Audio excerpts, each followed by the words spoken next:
Hi everyone, welcome back to the channel. Now, you may remember this piece we turned a few weeks ago. It was a 3D printed mould filled with wood shaving and resin. Now, the plastic we used for the 3D mould, as you can see, has warped. Now, there were a lot of comments made about whether or not this was due to the ambient temperature at the time, because it was quite a hot week, or if it was because I'd used a PLA plastic which has quite a low melting temperature. So we're going to try it again to see if we can improve on this technique. Right, what we have here are three different types of plastics. We've got the PLA, which is the same type of plastic as we used in the first one. We've got ABS, and we've got PETG. Now ignore the different colours. I use different colours just so we can easily distinguish between them as we're turning. Now the different properties, the PLA has a melting point of 150 degrees, the ABS has a melting point of 200 degrees, and the PETG has a melting point of 220 degrees. So we're going to get these filled with various things and see how they turn. Okay, I think we've got everything we need to get started. We've got measuring beakers, we've got our moulds, we've got some filler material, we have some Let's Resin deep pour resin, we have mica powders and opaque pigments as well. I've got some sticks to stir. My mixing drill is already set up, so I think it's time to get started. Now you may be wondering why we have these shapes in our moulds. Well, the plan was to create small boxes, little pots from these. And I wanted them to be fun and slightly unusual, so I've done this design to make it look a bit like an eye. So we've got the pupil, the iris, and then the white bit, whatever that's called. Now, filling these will be tricky, especially when we start adding filler material as well. And I do have a plan for that, but I think we'll start with the easy bit, which is going to be the pupils. Now, we've got 6 pupils in total. And by my calculations, I'm going to need about 120 milliliters of black to fill each one. So we'll start with that. Now the deep pour resin we're using is a 2-part epoxy, and it's 2-to-1 ratio. So we need 2 parts of part A to 1 part of part B. Now we need 120 milliliters to fill the pupils. So we're going to add 80 millimeters of part A and then 40 millimeters of part B.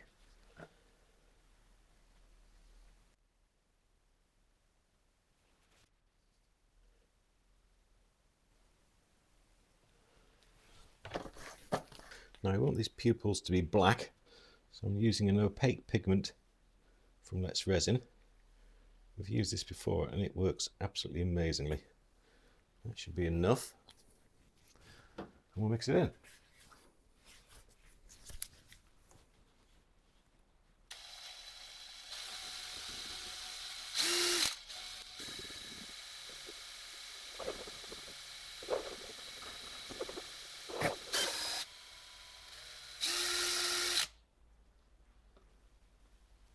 Obviously that's going to be putting an awful lot of air in there, so I'm just going to let that sit to one side for the moment while we prepare the next bit.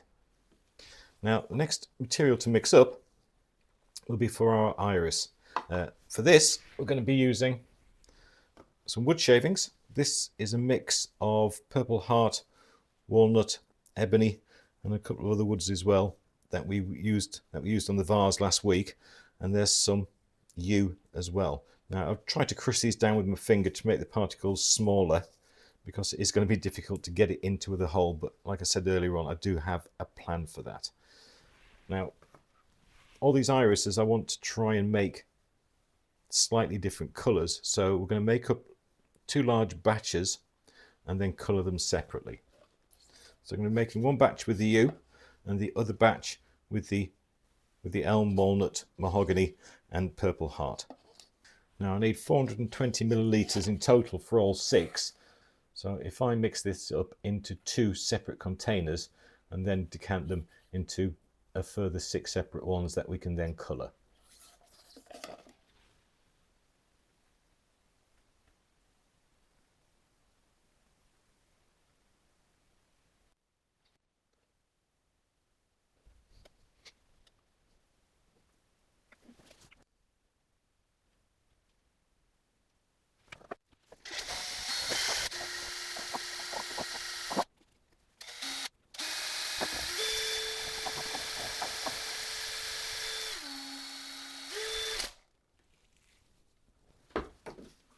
then into each one we're going to add our filler material. This is the U, and this is the wood blend.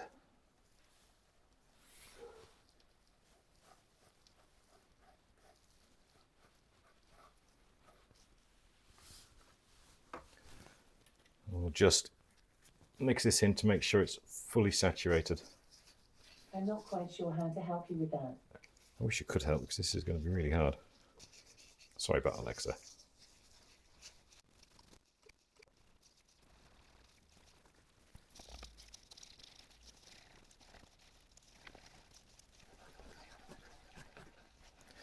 Okay, they're now both fully saturated, and obviously again there is an awful lot of air in that mixture, so we'll set it to one side while we work on the third and final concoction.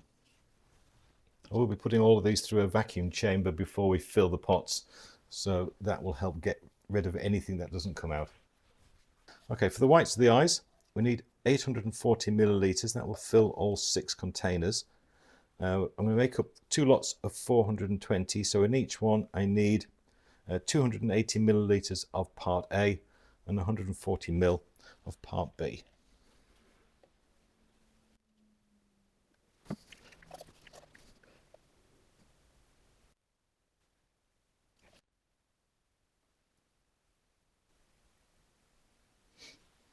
There we go. Now once again we're going to mix these thoroughly.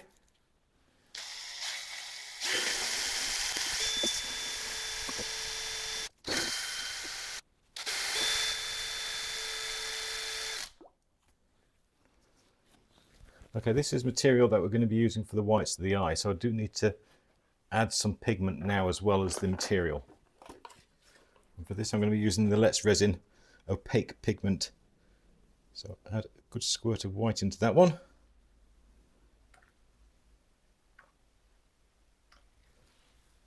See how that looks.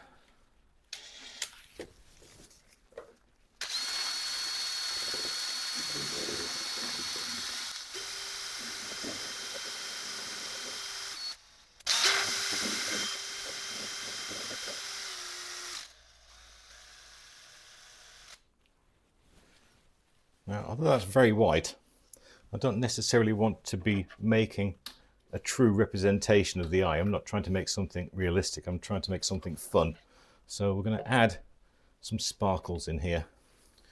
Right, on this one I'm going to be adding some pearl mica powder. And on this one something very, very similar, more of an oyster pearl, if there is such a thing. And then on this one, a very small touch of pink mica powder. And on this one, the very smallest hint of green. Right, we'll get these mixed in.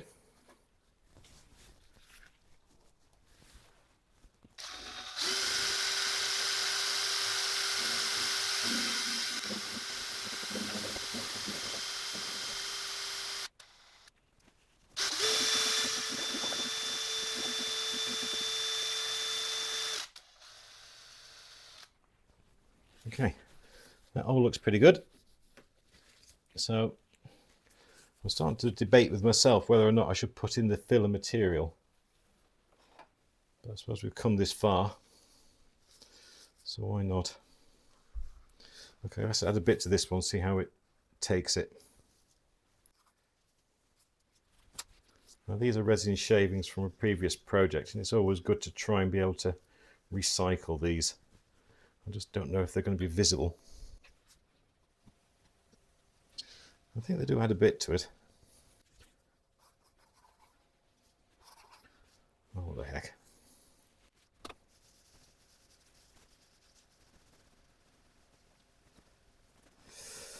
Okay, right. That's that one done. Let's add it to this as well.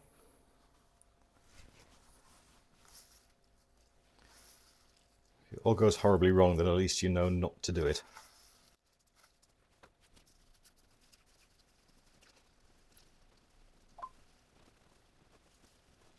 Okay, right, there we go. Right, what's the next step? I think the next step is to mix up our 6 colours for the irises. What's the plural of irises? Now we need to decant these into these pots. So we've got 70 millilitres in each one.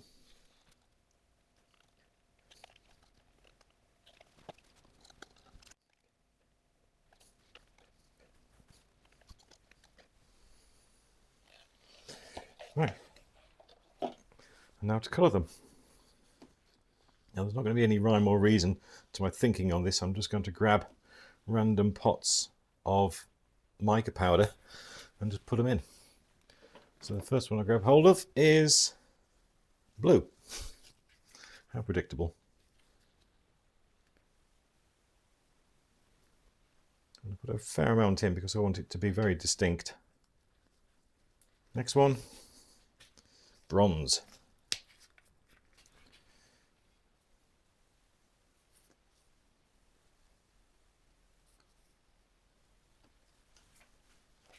Next one is a lawn green.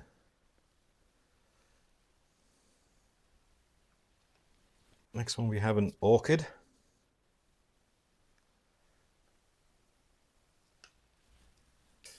Next one's a light yellow.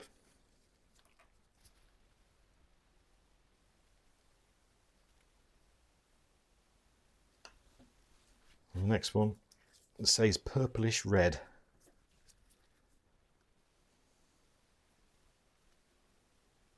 Okay, right, I'll mix these in.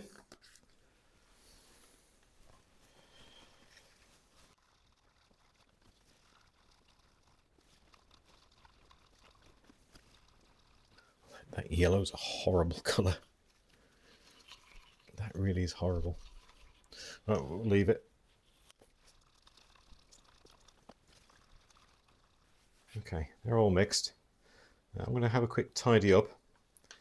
Put all these through a vacuum chamber. And then we can start the very, very messy job of pouring them.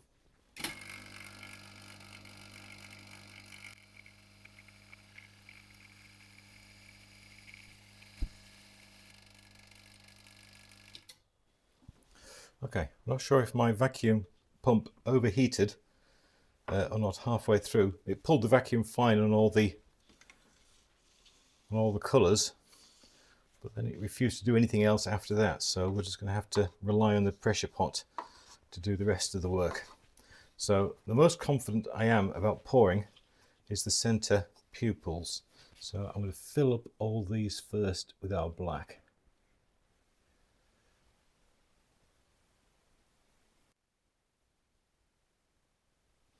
One.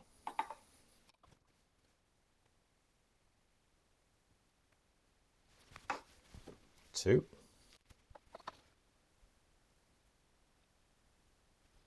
Three.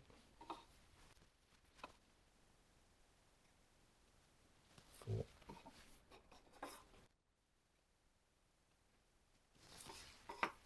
Five. Six. Excellent. I'll just top up a couple of these. I'll drop short. Right, barring a couple of drips, that went so smoothly. I feel confident I'm going to have a go at the next colour without any further preparations.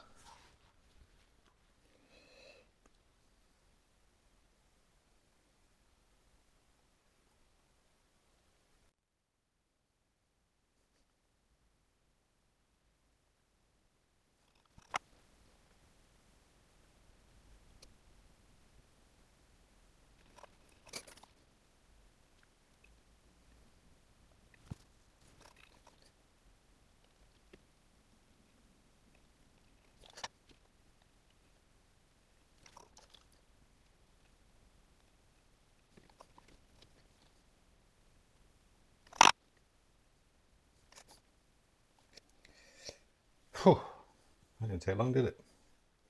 Right, well that took a little longer than I expected, but it seemed to have worked. I'm just going to quickly wipe round the inside edge.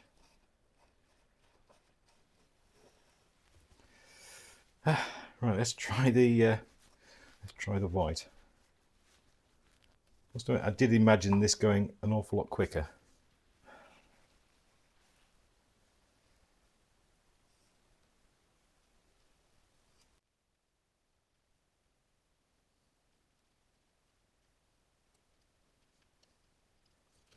I think having the shavings in this was not a great idea.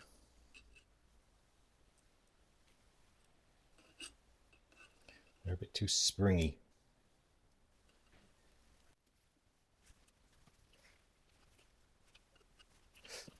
Just for future reference, if you give this a go.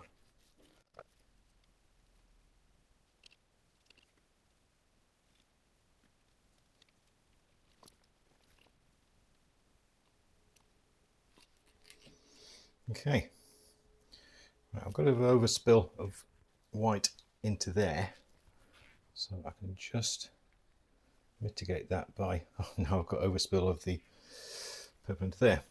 Don't worry, I mean, we are going to be turning away the tops of these anyway, but I think I'm just making it worse. Okay, right, Mike, stop messing around. Okay, right, I'll clean that up, set it to one side, and then do the other 5. I'll bring you back, and I've either seen sense or finished. Okay, there we go, all 6 done. And that was, without doubt, the messiest thing I have ever tried to do. Right, we're going to get these in the pressure pot and give them about 4 days to fully cure. Now, the last time the pressure pot was left in a place where there was sunlight hitting it, so this time I'm going to keep it in a place where it'll be a cool and even temperature.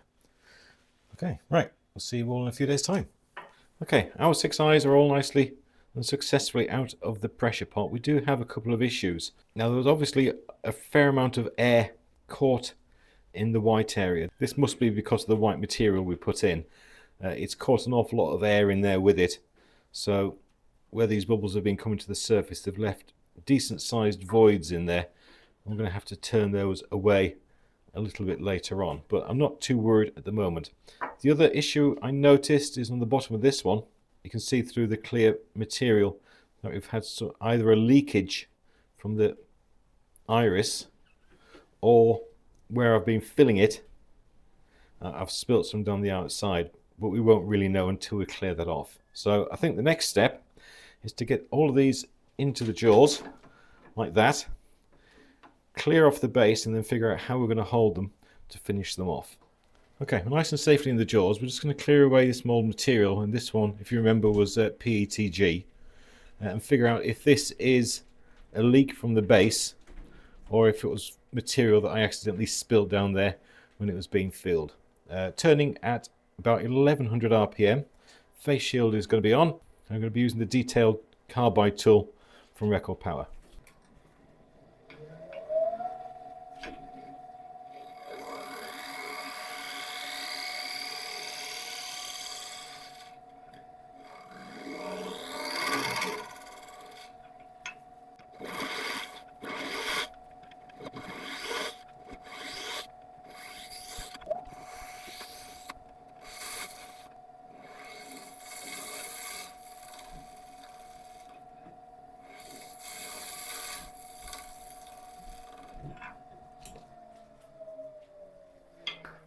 Okay, that's the material taken away, and I can fairly easily deduct that it was just material that I've dropped down the outside of it. I've got some wood shavings there which show that it's material that's coming from the outside.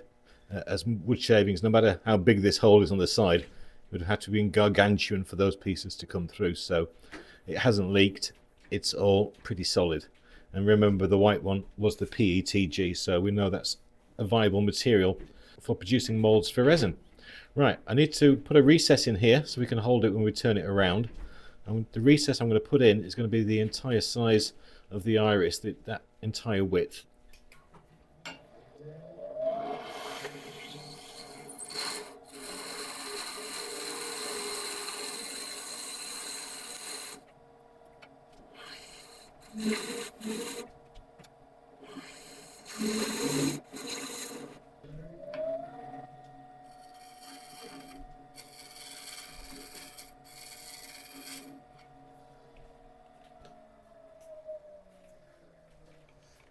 Okay, I've just tested this recess that I've put in here, and I don't think it's going to be quite strong enough with it being virtually 100% resin.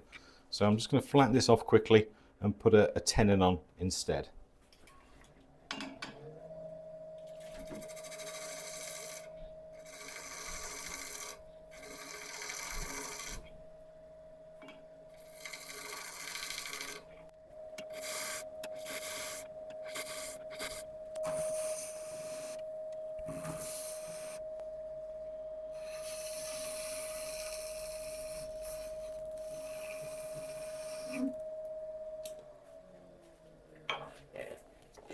Okay, that's going to keep us a bit safer. Nice little simple dovetailed tenon. So I shall do the same to the rest, and then we can start moving on.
Okay, that's all 6 of them nicely turned with tenons.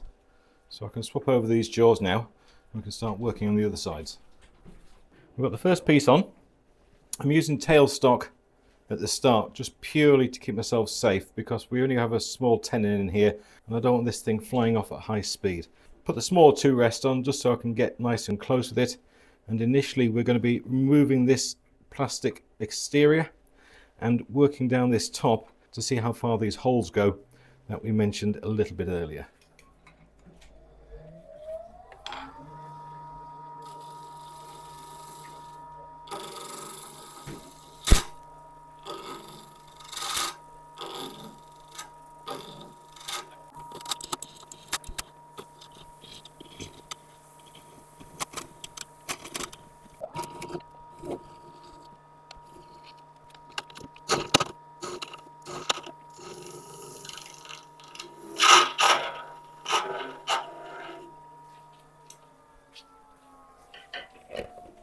Okay, I've cleared off most of the side. We've still got a little bit of the case on there, so that needs removing.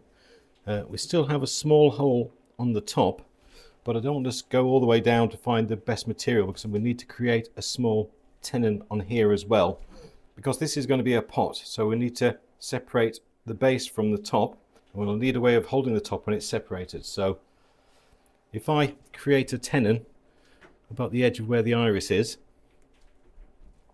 the depth of this hole, then we can kill 2 birds with 1 stone.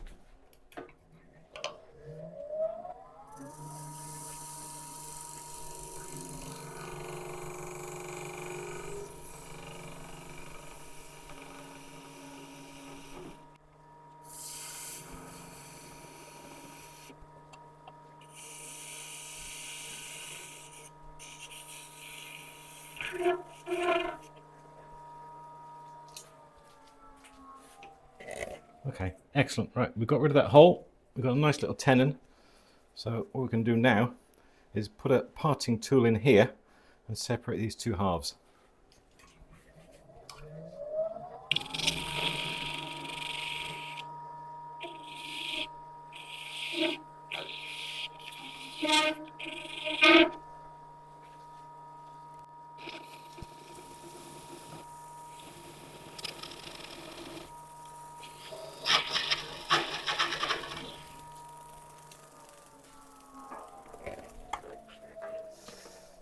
Okay, right, that's excellent. I don't want to get too much heat into this resin with the narrow parting tool. So I'm just going to take it the rest of the way with a handsaw.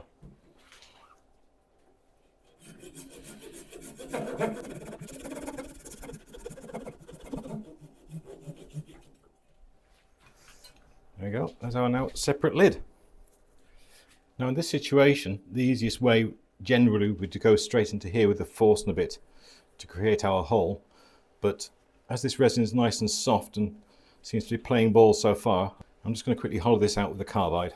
If I come across any surprises as I'm hollowing, if it becomes too soft or whatever, then I will go back to a Forstner bit.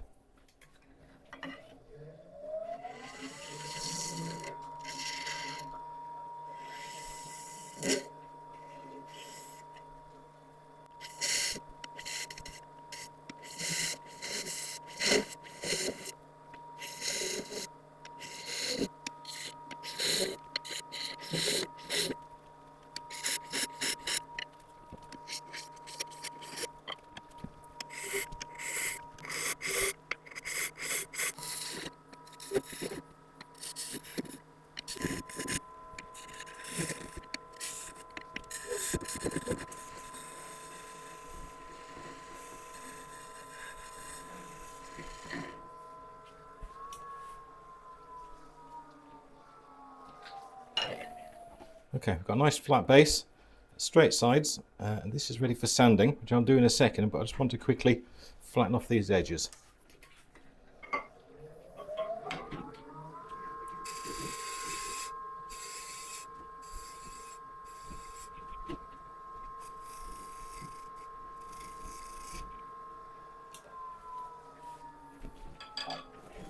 Excellent. Right, I'm going to quickly sand this. I'll let you watch some sanding later on, but this one I'll just quickly knock out, and I'll bring you back in a second when we're working on the lid. Okay, the inside of the base is all sanded, so we can start working on the lid. I've put on my small set of jaws, and we can now fix it in place using the small tenon we created.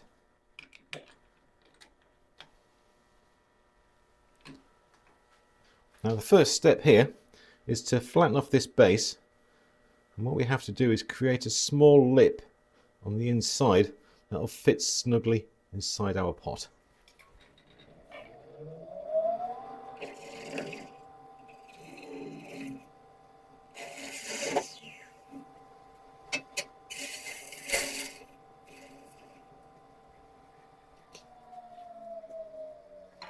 Okay, that was nice and simple.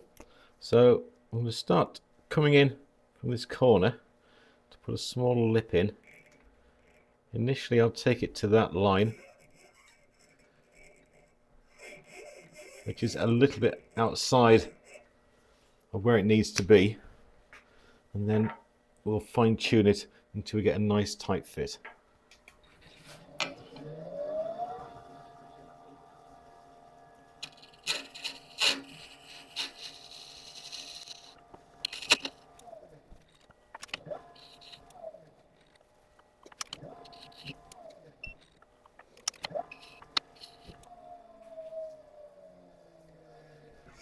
Okay, we're not rushing this part. It's very easy to take off the material, but it's very hard to put it back on. No way to go yet.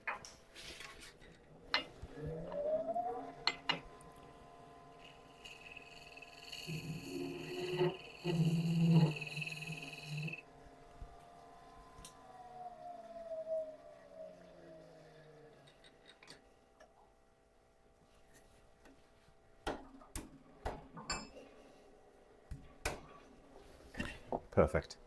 Right, as soon as we've sanded that a little bit, that's going to be a lovely fit. Right, I just want to tidy this up a little bit, and then we can sand the inside here, join these two parts together, and start creating the full outside shape.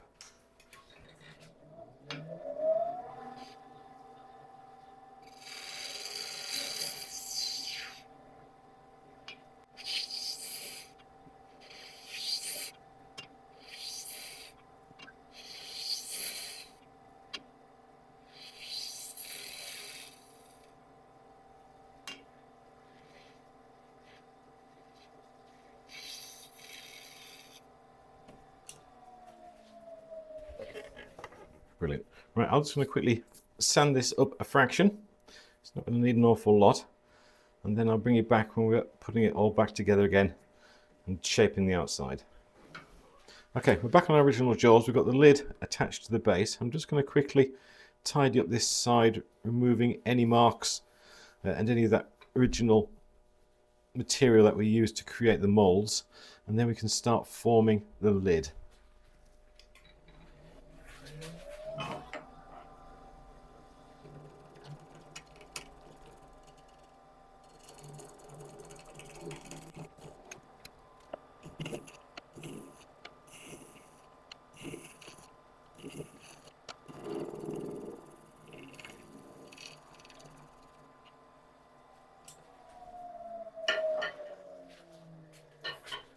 Okay, that's got all that all nice and clean, and it really has left us with quite a nice surface. Now, a couple of things we need to do here. First of all, we do need to lightly sand this side, so I can put a little bit of tape around here to start shaping the lid. Now, although it is a snug fit, I don't want to run the risk of it flying off when we're starting to shape it. So I'm just going to quickly sand this little bit. I'll let you watch it, and we'll come back when that's done.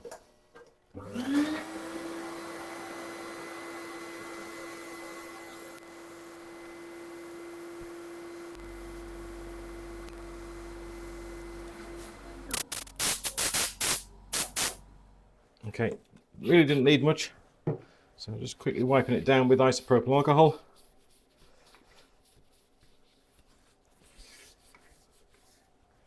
And then on with an abrasive paste.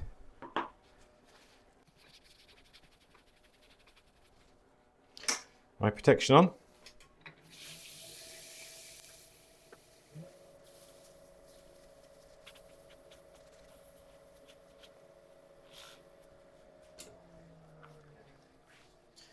Wow, the colours and swirls in there really are quite amazing. Right, wipe that again down with an isopropyl alcohol. And I'm just going to put a little bit of wax on this just to help protect it. Okay, this is just a beeswax, carinabu wax and microcrystalline wax, all mixed together in a linseed oil. I'm going to apply it when it's spinning. I'll just buff it in, holding the cloth against it.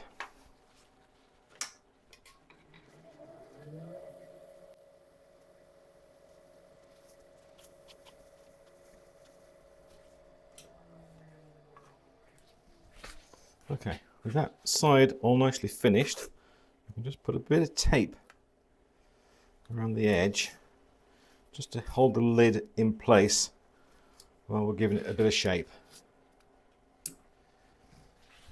Now obviously when we're shaping this lid we still do have to be careful of popping it out of these jaws if we get a catch or anything like that, so I'll do as much as I can whilst the tailstock is still in place.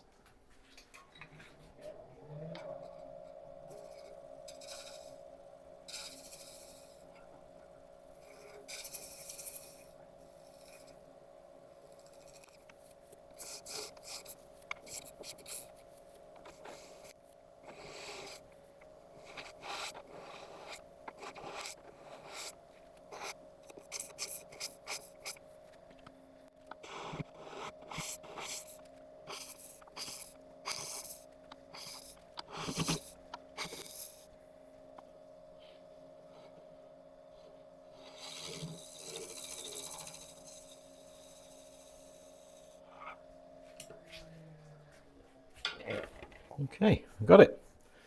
I've just domed the whole top so it looks more like an eye, I guess. That's really quite nice. Right, I'm going to quickly sand this little bit, and then we can put a finish on it.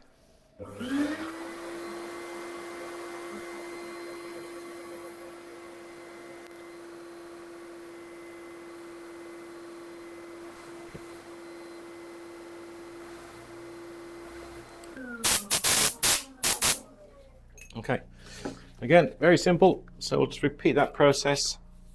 Isopropyl, then an abrasive paste.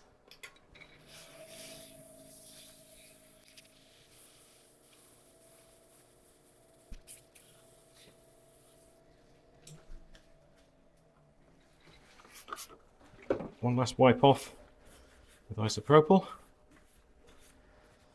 When this dries, on with the wax.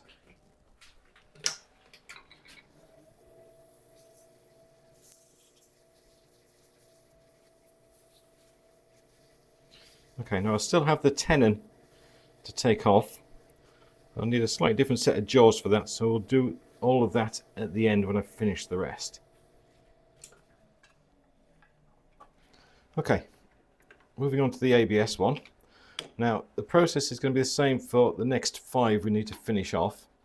I'll power through them all at high speed. If anything happens which is of interest, then I will let you know, and we'll stop the video and talk about it.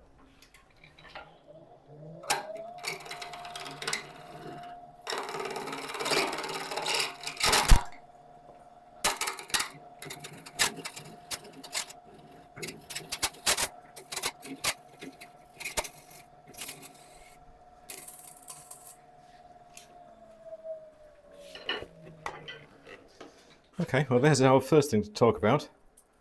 ABS does not like being attached permanently to resin. It doesn't bond with resin the way we would normally hope to in order to create something that would be long lasting. If we don't get a proper adhesion between the eyes and the inside surface, then this could all fall apart, but good to know. So ABS is off the table.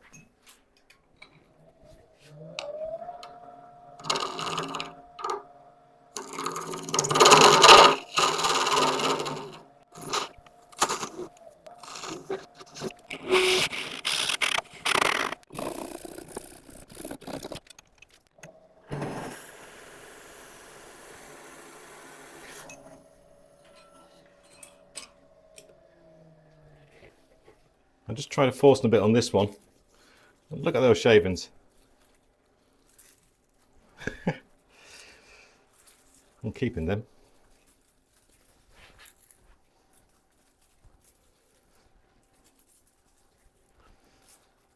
Oh my goodness.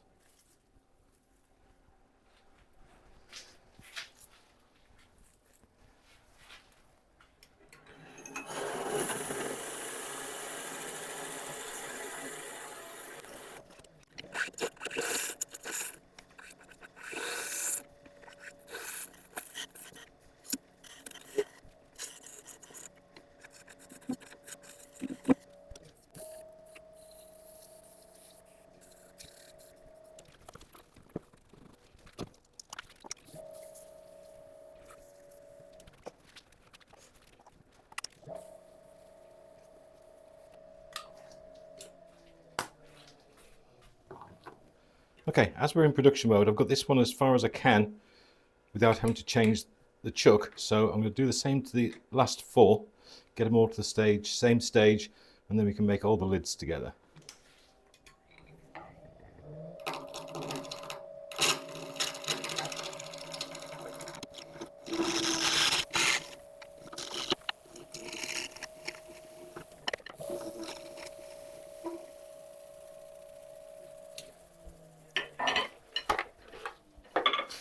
That was fun.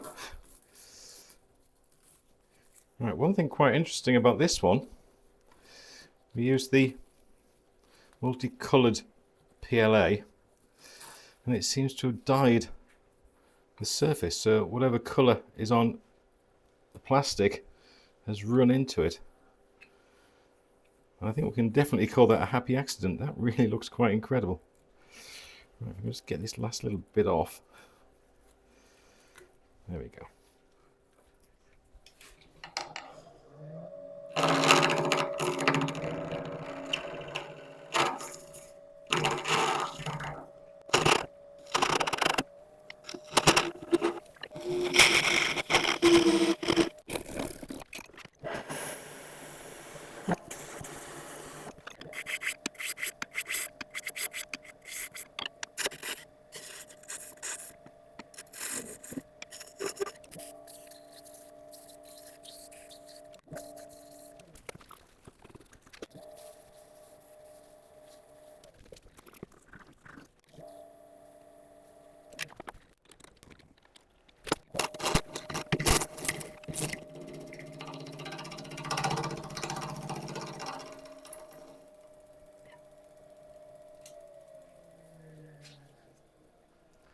Okay, I went on that outside layer quite hard and fast, and it did separate again. So this is the PETG.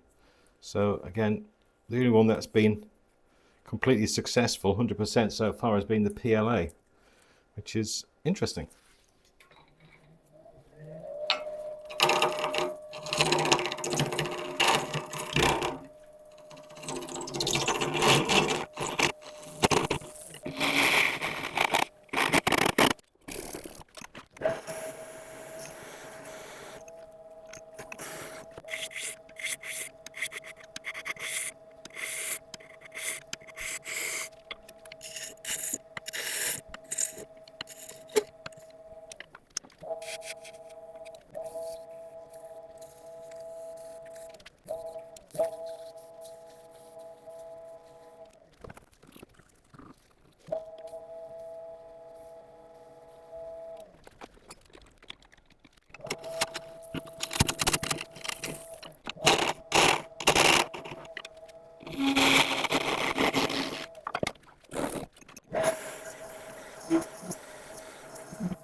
Okay, right, I had the top of that one explode a bit. There's quite a few air bubbles in there. And that's caused a bit of damage, but we can still salvage it, I'm sure.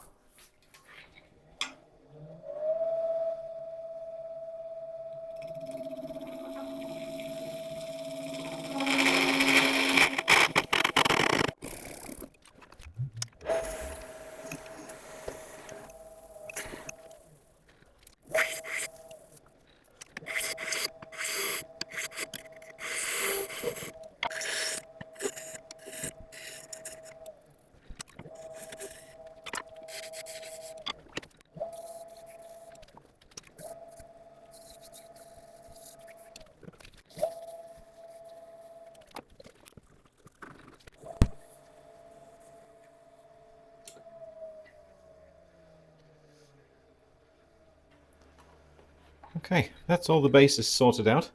So I'm going to go and get my lunch, and we'll come back after and sort all the lids. Okay, I've had my lunch. I've got the smaller jaws back on, so we can go ahead and make the lids for all the pots that we've hollowed out. Remember, we're just flattening off the base, cutting into the edge to make a small rim, offering up the bottom until we can get a nice tight fit, and then sanding.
Okay, the resin in this one, I'm not quite sure why, but it's become very, very brittle and it's just shattering. We've got bits off the inside as well as the outside. So I think this one is going to be a scrapper, I'm afraid. I might just make a little wooden lid for that at some point in the future.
Okay, the one I disposed of earlier on, I think I gave up on it a little bit easier.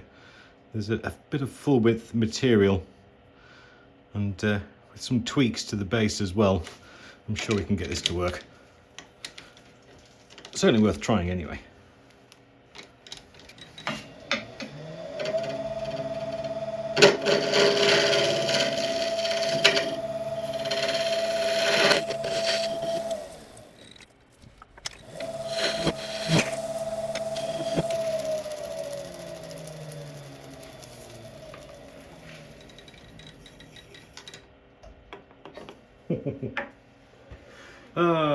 Now I've messed it up. I've made it too small. All right, keep going.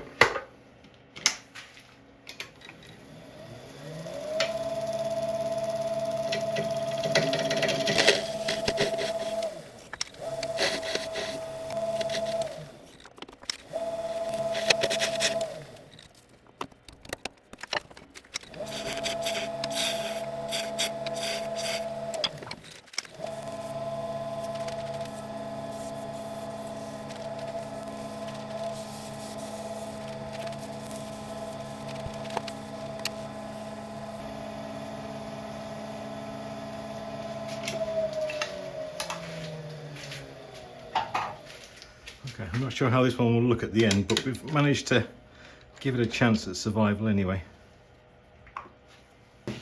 Okay, with all the lids sorted now, we can remove this smaller chuck, smaller jaws rather, replace it with our original one again.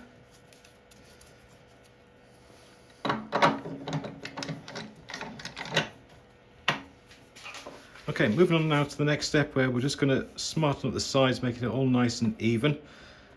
Just to get rid of any problems that may be there. Sand, put a finish on it, tape it, and then work on the lid.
Okay, this is the last one. Well, we've had all sorts of difficulties with, so we'll see if we can get it over the finish line. I hope so.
Right, excellent. Right, I'm going to set up for taking the tenons off, and I'll bring you back in a second. Okay, I'll put on the Victory chuck with the long jaws. The piece can just slip on and just give it a very gentle tighten, and that'll hold it nice and firm so we can just turn away the tenon.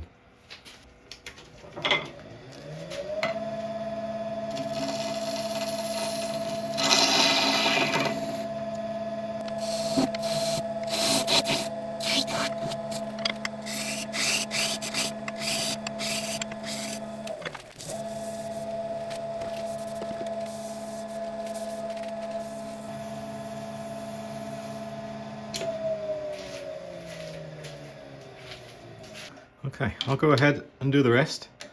I shall bring you back when I've tied it up and we can take a look at the finished pieces. Well, there we go. All finished and all looking quite good. This was one of those projects that when you start, you can never be quite exactly sure how it's going to turn out. But considering the amount of steps that we had to go through to get to this point, I really am quite happy with what we've managed to achieve. We started off with 3 different types of printable plastic. We had the PETG, the PLA and the ABS. The main reason we did this was because initially when I used the PLA it warped because of what we thought was the temperature, and it could still be that. It was definitely cooler when I printed them this time and the PLA didn't move whatsoever. In regards to the other two, the PETG and the ABS, the end product is okay. I was slightly disconcerted how easy the ABS came off the outside, so I'm not sure exactly how long this will last in the middle. I mean, it seems perfectly fine. You can't feel a joint there at all, so it seems to have worked. Perhaps ABS may be ideal for making a mould, and if you can put some mould release on it, you might be able to save it. The PETG seems to work perfectly well. The second time I removed the sleeve, it was coming away in larger clumps, so again, I'm not totally sure that is going to be completely ideal going forward for this kind of turning. The PLA has still without doubt been the most reliable. It stuck perfectly to the resin, so going forward next time I do this I will use PLA. Now one thing which I didn't expect was how the PLA in this 2-coloured print, how the dye came off the filament and has left this quite remarkable pattern. It may be interesting to get a few different colours of this duo pigment and see what we can come up with, because that really is quite remarkable. The wood in all these pieces has come up fantastic. This one, it's sunk a little bit on that side, so there's only really around that eye there. On the base it looks nice and full and it looks beautiful. This green one looks absolutely amazing. Having that colour and those variations in the wood make for a perfect looking eye. I absolutely adore it. And that one as well. So using a wood filler really worked well, and I think again that is something I would do. Putting the resin strands as I did in the white hasn't made any difference. I can't see any in there. I don't think it's made any difference whatsoever. All it managed to do was to make my life incredibly difficult.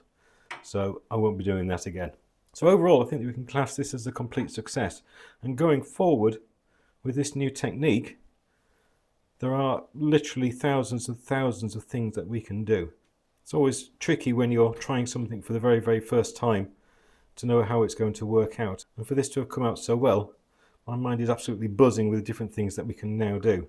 So anyway, if you've enjoyed this one, then I would really appreciate a like and subscribe. And if you've got any ideas of what we can do now, then please leave them in the comments section below. Don't forget that if you do leave a comment on any video, you are going to be entered into the next giveaway as soon as we do one. Now, making videos like this is time consuming and quite expensive as well. So I hope you don't mind, but I've set up a buying me a coffee page and the link's going to be at the end. Any donations to the channel will all get put back into new equipment and to help keep things going. The next purchase I think was going to have to be another vacuum pump because I think mine is definitely on the way out. But apart from that, thank you very much indeed for watching and I'll see you next time. Thank you.